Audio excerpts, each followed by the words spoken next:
Chinese noted, the universe creates the concept of right and wrong. This right and wrong is simply a matter of what builds up and what tears down the essential energies upon which life depends. So we have this problem in every field of life. We have it in the narcotics problem. We have it in a large part of commercialism. We have it wherever there is an attitude of putting profit in advance or over integrity. Wherever the individual makes this compromise, he immediately becomes a part of this particular problem. Now we'll take another phase of it. The person is looking with his eyes at something that he sees. He can be reading a book. He can be watching a television. He can be outside watching a horse race. He can be outside watching a golf ball. Whatever he is doing, his eyes are receiving energy. The energy, the magnetism which carries the image from the outside to his own inner optical centers is like the same thing in the case of television. The golf ball definitely does not go in from the golf field into his eye. What goes into his eye is no golf ball, but it is a potential which will immediately be reactivated into the appearance of a golf ball. He will see it because it was changed into an energy formula, received into himself, and then reinterpreted again as what he has seen. And he will have no knowledge of anything except what he saw. Now this is becoming more and more obvious to us as we go further into the study of computers. This is all part of the process of things being changed from what they appear to be to the energy equivalents of themselves, and then restored to their forms in order to be perceptible to our various faculty perceptions. Therefore, again, everything becomes a matter of keeping the energy fields clean. And the only way they can be kept clean is by using them properly. Now, two people watching a golf game may see the same game. One is interested merely in the fact that it is a recreation. The other person may be very competitive, determined to win at all costs, and perfectly willing to cheat a little if it can win quicker. In the first place, the energy is perfectly okay. The vibrations are normal. But in the second, ulterior motives have entered into the playing of the game. And this is something that is troubling us throughout the sports world at the present time. Practically every sport has been commercialized. And by commercialization, we simply mean that it is no longer a sport, but a means of profit to some and loss to others. The moment this happens, the magnetic field is tainted. And from that time on, everyone who takes on the negative attitude damages himself. Now, 99 people may take it on and damage themselves, but 100th person who does not take it on does not damage themselves, simply because the others do. The idea that damage is contagious or actually infectious is only true if the individual who is the recipient is basically inconsistent with integrity themselves. There is no reason why anyone should recognize the fact that another person is capable of contributing to their delinquency. For it is said definitely that many may fall upon the right hand and many upon the left hand, but the just person shall not be moved. We are all, therefore, wrong when we say that civilization is destroying us. That is not true. What is destroying us is our acceptance into our own inner life of the shortcomings and mistakes that we associate with civilization. We get into a political tangle, and we start hating people, and we start guerrilla warfares. And guerrilla warfare is simply another negative use of energy. All of the energy of life has to be used properly.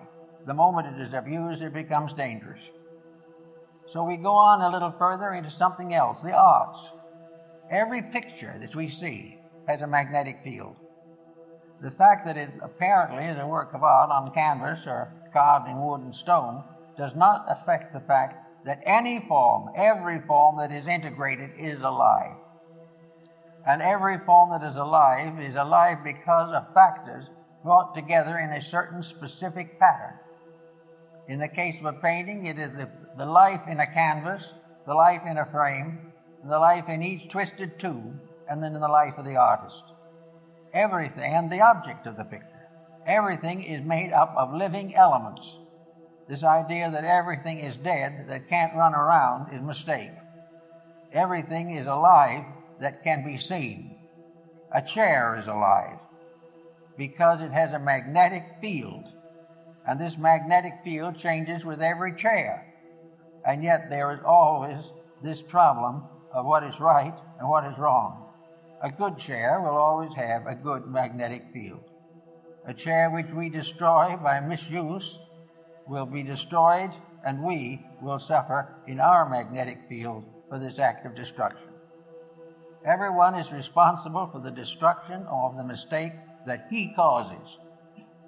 And in every case, the object of that mistake is either nullified or broken down or discredited in some way. So we go on, we take a little look around, and we see pictures.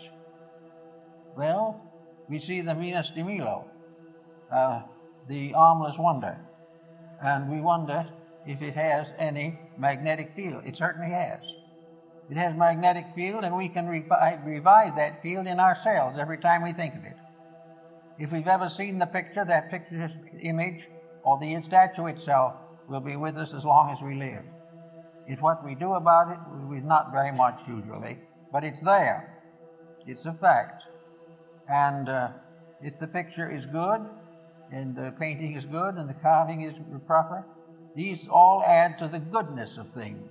If an artist, however, starts a career of corrupt art, he is damaging his own magnetic field, and he is damaging the magnetic fields of those who approve of what he has done and accept it. That is the reason why the censorship of integrity is important to art, music, and every other field, because it is part of the inevitable laws of life. Incidentally, therefore, where we find hard rock and these things which are becoming dangerous, our doctors tell us they are dangerous, our neurologists tell us they are dangerous, and all that, but no one has really managed to think why, except noise is unpleasant, or noise is dangerous to small children. The real damage is to the magnetic fields. The magnetic field of the small child can be so badly damaged that it can never really recover. Because if it happens before it has the age of consent, before it reaches up to the point where it chooses its own life, it has to be dependent upon someone. And the person upon whom it is dependent is also damaged if they do not demand integrity. Wherever integrity is damaged, the one who causes the damage is the primary one who must pay. And if the individual causes his own damage, then he is the one that must pay for it. But the damage is not in the building or in the rock or in the stone. It is in the magnetic field. It is in that part of ourselves which we depend upon to maintain our various integrities. Today, neurosis and other emotional ailments are very frequent, and we have to give considerable thought, therefore, to the causes of these things. We look around us and we see a generation which has lost all sense of value because it doesn't even believe in value.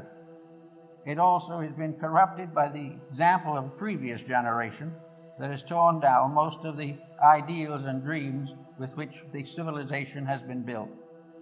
The only way we can really get to this would be through a reorganization of our science of energies. We would have to have a full and scientific study of all of the energy fields that are involved in human life. We would have to therefore come to the conclusion that there is no problem in which these fields can be evaded. And as these fields are all essentially right, and the diversion of this to something else is wrong, we then have the basic value of virtue. the basic value of doing it right in the first place, or what we might call a reformation. A reformation is nothing but a reform of the use of available energy. Everything is energy. Atomic bombs are energy. The oil spill in Alaska is energy, waste energy, and abusive energy. All these things. And they all arise from something being wrong in the integrities of life. We have compromised principle by going away from the energy values. So we go back to the individual now, and we find him standing in the midst of his own magnetic field, with his structure protected by the constant radiating force of outflowing energy, an outflowing energy that vitalizes everything from the center outward and nourishes the solar system, which is the human body, from the level of the sun, as in astronomy. The ancient astrologers believed that these energy fields originated in man himself, and that the source of all the energy fields in the human body is the heart, that this is the thing from which all else radiates. Therefore, the most dangerous of all corruption is the abuse of love, abuse of friendship, abuse of integrities, abuse of fidelities, and abuse of those things of benevolence, mercy, and compassion which are associated with the heart. As those energies remain firm, the heart radiating out to the circumference of the magnetic field of the body is completely protective.